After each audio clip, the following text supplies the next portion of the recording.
consulta marcada de hoje vamos falar sobre doenças que envolvem déficit de memória. Assim como a gente vai tirar algumas dúvidas aqui para saber o que é doença e o que é déficit de memória, porque eu sei que é um pouco diferente aí, ou completamente. Por isso eu trouxe aqui hoje o Dr. Emanuel. Muito obrigado pelo convite também. Queria agradecer ao Unimed por esse momento, né? Acho que é um momento muito importante para a gente falar sobre doenças que cursam com déficit de memória. Então, a memória é um componente nosso que faz com que a gente tenha percepção de todas as situações de vida. Nós chamamos de cognição, né? Certo. Então, assim, a gente tem capacidade de armazenar informações gerais da vida, né? Em determinados momentos da vida, você pode ter perda desses componentes.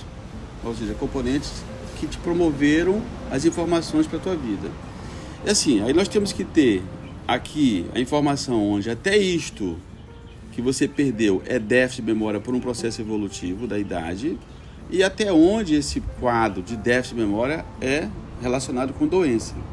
Então nós temos aí, a gente pode dizer assim, que existe uma fase inicial do déficit de memória, que alguns autores chamam de comprometimento cognitivo leve, que é um déficit de memória que acontece, vamos dizer, naturalmente com as pessoas com o passar dos anos.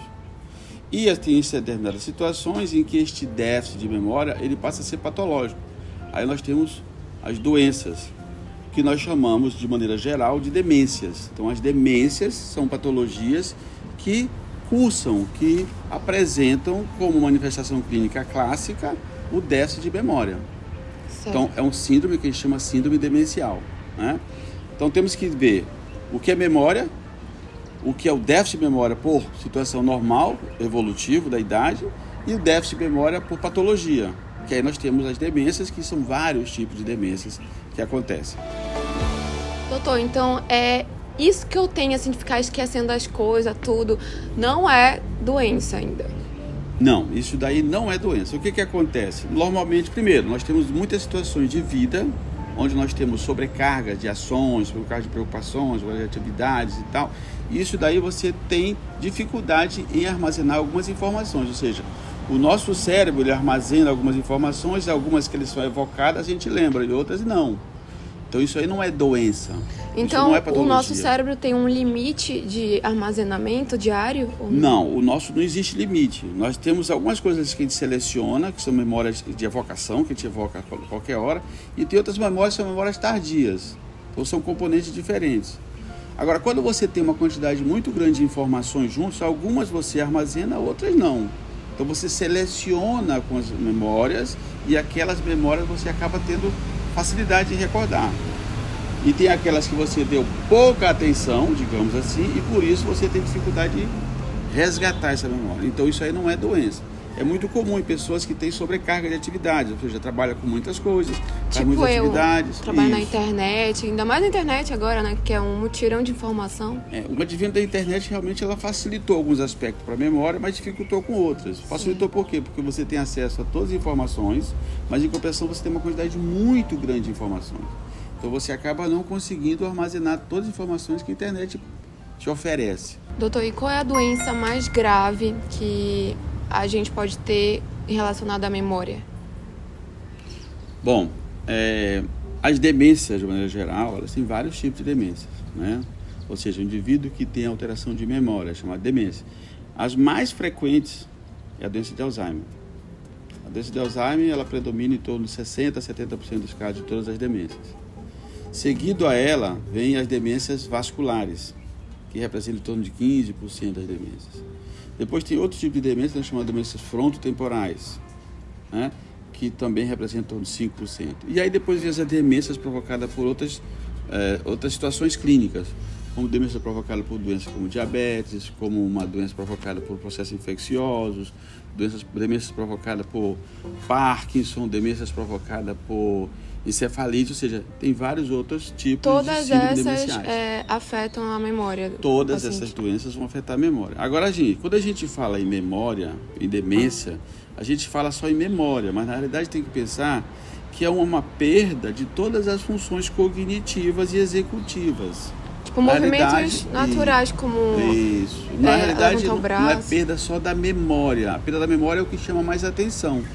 Mas Do ponto de vista evolutivo, a doença ela vai acometendo como? Primeiro, o déficit de memória.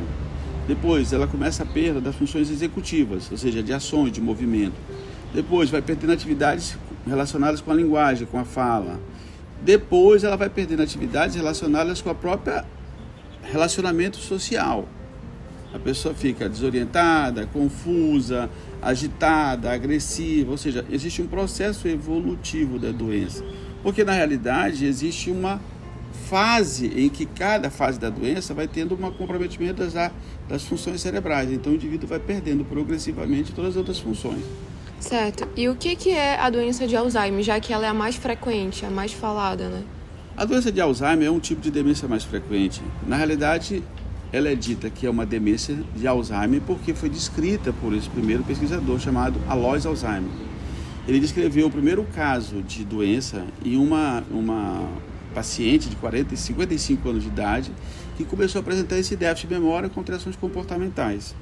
Então, foram os primeiros estudos feitos em relação às demências. Como este quadro foi descrito, e ele descreveu isso em 1840, mais ou menos, ele realmente não ficou acompanhando a evolução desses casos. Mas depois essa paciente foi feito o estudo dela e constatou-se que ela tinha lesões em áreas específicas. E como ele foi o primeiro a descrever o caso, foi descrito que era a doença de Alzheimer. Esse foi o nome dado. Agora, a característica da doença de Alzheimer é uma característica assim, existe lesão cerebral em áreas específicas, atrofia cerebral em áreas específicas. Então o indivíduo vai perdendo todas as funções executivas, funções de memória, funções cognitivas, de maneira progressiva, mas de maneira mais rápida. Existe uma evolução da doença de forma rápida, digamos assim. Então as pessoas começam a perder a memória, depois ela vai perdendo as outras funções. E é descrito como Alzheimer porque ele descreveu o primeiro caso. E nós não temos um mecanismo fisiopatológico claro definido. Nós não temos um diagnóstico claro definido. O diagnóstico é feito a partir de exames clínicos, história clínica e exames complementares. Mas o que fecha o diagnóstico mesmo é o estudo histopatológico do cérebro. Então a gente não tem como garantir. A gente diz que é Alzheimer porque tem toda a sintomatologia clínica e tem todos os exames complementares que auxiliam no diagnóstico. O Alzheimer, ele só desenvolve em pessoas idosas ou não? Isso é mentira? A doença de Alzheimer, ela tem uma predileção pelas pessoas idosas, né? Acima dos 60 anos de idade. E à medida que você mais tempo vive, a probabilidade aumenta. Ou seja, acima dos 80 anos, a incidência é muito maior. Então, essa é a primeira coisa importante. Okay. O que caracteriza bastante a doença de Alzheimer é que, na realidade, existe um déficit de memória para os fatos recentes. A memória passada, ela fica preservada, mas a memória para fatos recentes foi comprometida. Então, é aquele indivíduo que fica dissociado entre o fato atual e o fato do passado. Ele conhece muito bem o seu passado, mas não conhece o seu presente. E como é que se tem um diagnóstico de Alzheimer? Como é que se sabe? Primeiramente, déficit de memória para fatos recentes. Acho que o fator mais importante é isso. 2, começa a perda de funções executivas, ou seja, algumas ações ele perde capacidade de executar. Tipo? Por exemplo, vestir uma roupa, né? Ele se esquece de vestir? Não, ele tem inabilidade na execução do ato motor, de vestir uma roupa. 2, 3, ele coloca a fazer ações que são impróprias para aquele determinado ambiente. Por exemplo, pegar uma garrafa de água e colocar no guarda-roupa, dando um exemplo. Então, algumas funções executivas ele executa, mas de maneira imprópria. 3, ele começa a ter alterações comportamentais. Podem ser alterações de sono, alterações irritativas, alterações agressivas, ou seja, alterações comportamentais. Então, é um processo que vai evoluindo lentamente. 4, ele pode apresentar alterações de linguagem, ou perde a habilidade em falar. Então, a fala pode até sair, mas sai com jargões, ou seja, palavras soltas. Não existe um contexto geral dentro da linguagem. Entendi. E o que fecha no final o diagnóstico? Isso é a parte clínica. E o que fecha realmente depois do diagnóstico são os exames complementares. Quais são? O exame que é top, vamos dizer assim, de linha para o diagnóstico é a ressonância magnética. Porque a ressonância nós vamos ver o quê? Uma atrofia cerebral difusa, mas com predomínios em atrofia de uma área chamada hipocampo, que é a área da memória que o ser humano tem. E doutor, quais são os fatores relacionados, né, de risco que a pessoa pode tomar cuidado a partir desse momento? Falar assim, nossa, olha, eu já passei por isso, eu tenho isso. E aí a pessoa já tem que começar a ficar atenta para não desenvolver a doença. Bom, isso é uma pergunta muito interessante e muito preocupante, eu penso, porque realmente todo mundo se preocupa se eu vou ter doença de Alzheimer, né? Todo mundo hoje em dia pergunta. Depois de 60 anos, a pessoa vem perguntar, olha, eu estou tendo um esquecimento, eu vou ter doença de Alzheimer? Então não dá para dizer que vai ter doença de Alzheimer, mas nós temos alguns sinais, vamos dizer assim, ou alguns indícios de que a pessoa pode desenvolver doença de Alzheimer. Então eu posso dizer primeiro, hereditariedade. Então, quem tem na sua família alguém que já teve Alzheimer, tem uma probabilidade maior de ter. 2, traumatismo de crânio. Pessoas que tiverem microtraumatismo, traumatismo frequentes do crânio, tem uma probabilidade maior de ter. Algumas doenças genéticas, como o caso da a síndrome de Down. A síndrome de Down, pacientes que têm síndrome de Down, tem uma propensão maior a desenvolver doença de Alzheimer. Pacientes que têm baixa escolaridade, ou seja, a escolaridade é um fator que é um fator limitante, digamos assim, do desenvolvimento de doença de Alzheimer, né? Então esses são os mais comuns, né? Que são situações clínicas, digamos assim, que possam pensar na probabilidade de desenvolver doença de Alzheimer. Doutor, tem muitas famílias, né, que tem algum parente próximo passando por isso, e seria interessante o senhor falar pra gente quais são os cuidados que a gente precisa ter com uma pessoa que tem a doença de Alzheimer. Pois é, a doença de Alzheimer, uma vez instalada, ela é uma doença crônica, progressiva, degenerativa. Então, infelizmente, nós não temos cura da doença. Entendi. Nós temos drogas, medicamentos que se pode usar para retardar a progressão da doença. Esse é um ponto-chave que tem que ser dito, né? Uma vez instalada a doença, primeiro, a primeira coisa que eu considero fundamental é atenção familiar. Então, nós temos que ter a família treinada, preparada para poder conviver com este novo paciente, com essa nova pessoa. Uma nova pessoa, modificou a sua vida. Então, fundamental é cuidados com a família, porque na grande maioria das vezes a família também adoece junto com o paciente que tem doença de Alzheimer. Basicamente isso, são cuidados, é carinho, é atenção, aí vem uma boa alimentação, procurar fazer atividades que sejam atividades cognitivas, executar atividades motoras, ou seja, uma boa fisioterapia, é indicado fazer terapias ocupacionais, fazer atividades manuais, recreativas para o paciente, é recomendado que se faça atividades sociais, que ela participe de reuniões, participe de ambientes, que seja integrada ao ambiente social. É claro que isso não vai curar, mas ela pelo menos ameniza o sofrimento que aquela pessoa está passando. Doutor, como faz para prevenir o Alzheimer? O que eu posso fazer que cancela aí essas chances de eu desenvolver essa doença?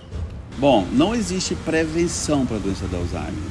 Você pode ter algumas medidas que te ajudam a diminuir a possibilidade de ter, porque certo. Ninguém sabe se vai ter Alzheimer. Então, a gente pode sugerir algumas coisas que todo mundo deve ser feito.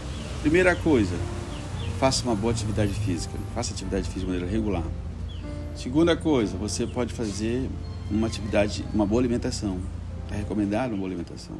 Terceira coisa, exercite a sua atividade social, ou seja, participe de reuniões, de grupos, de sociedades, participe de reuniões eclesiásticas, são coisas importantes que você pode fazer. Doutor, então vamos fazer aqui um bate-bola rapidão sobre verdadeiro ou falso, ok? Ok. Bebida alcoólica influencia para o desenvolvimento do Alzheimer? Não, só para déficit de memória só, mas não para Alzheimer. Ok. Palavras cruzadas ajudam aí para retardar essa doença? Muito importante que seja feito. É verdade que a falta de vitaminas pode causar Alzheimer? Nada provado até o momento. Okay. Perda de memória em idosos é sempre devido à doença de Alzheimer? É incurável? Nem sempre perda de memória em idosos é Alzheimer. Doutor, para a gente finalizar aqui a nossa consulta marcada, eu queria que o senhor desse dicas de alguns filmes que falam sobre essa doença, né, para as pessoas, para o público assistir e entender um pouco melhor, pode ser? Maravilhoso. Tem 2 filmes que eu acho muito bons para isso. Ué. Um mais recente, que é Para Sempre Alice, eu acho que é muito bom assistir. Nunca assisti. É o que? Romance? Romance. É a história de uma professora que, com o tempo, ela começa a perder algumas funções cognitivas e de linguagem. E um outro que é um filme maravilhoso, que é O Diário de uma Paixão. Lindo, Perfeito chorei filme. demais. Perfeito. Você chorou também nessa? Muito bom filme. Conheço. Tem que assistir várias vezes até. Então é isso, gente. Obrigada. Espero que vocês tenham gostado da nossa consulta marcada de hoje com o Dr. Emanuel. E qualquer coisa, qualquer dúvida, deixem aí nos comentários que a gente responde. Até a próxima consulta marcada.